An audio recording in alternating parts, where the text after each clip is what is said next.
The member from Huron-Bruce. The Premier herself claimed the cost of gas will increase over 3 cents under the Liberals' Pay to Pollute scheme. And with this Liberal government's track record, we know it will end up costing much more. Even if we pretend it will only be 3 cents, as you claim, that will cost Ontarians an additional $700 million a year. That's another $100 to Ontario families to shoulder your burden of mismanagement. In rural Ontario, people don't have the choice not to drive. How are rural families who must buy gas to get to work and to get to school, regardless of the price, going to be able to afford this increase?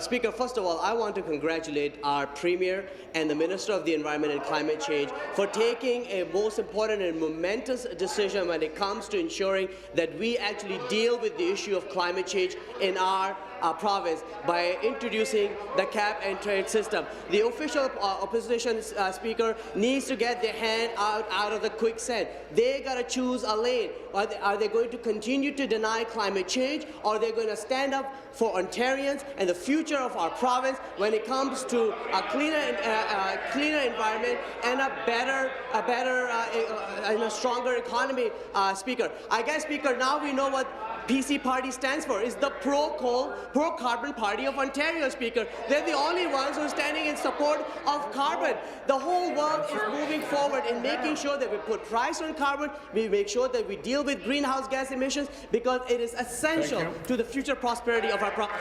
Thank you. Supplementary. To the Acting Premier. This isn't the first time that the Liberals have copied a European energy plan before they saw the evidence. How's that turned out? Your Green Energy Act was supposed to save the environment, reduce pollution, and create Minister jobs. of Children and Youth Services. Instead, it's caused energy prices to skyrocket, made your Liberal friends rich, and drove jobs out of this province. This pay-to-pollute scheme will be the Green Energy Act 2.0. However, this time, it won't just be electricity rates that soar. It's now a tax on everything.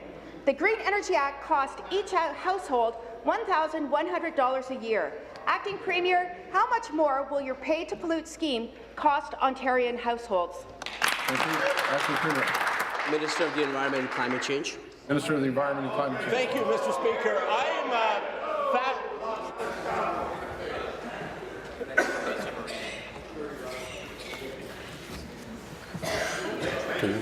fascinated by this line of questioning, Mr. Speaker. The party opposite put a cap-and-trade system on nitric oxide, sulfur dioxide, and carbon monoxide, and they traded between companies. They're down 40% and 46%. And Mr. Speaker, you can hear that this is a very sensitive issue for the party opposite, given how loud they're being right now. So we are about to design a cap-and-trade system. Where it is in places like California and Quebec, is actually enabling higher productivity. A carbon price in BC saw accelerated GDP growth and lower costs for everyone, Mr. Speaker. When they learn something about the difference between cap and trade and taxes, Mr. Speaker, which is sort of 101 MVP, they should call. Thank you. Final supplementary. Get back to the Acting Premier. The degree with which this government has lost touch with reality is mind-boggling. One day they rise in the House to tell us how Ontarians are not saving enough for retirement.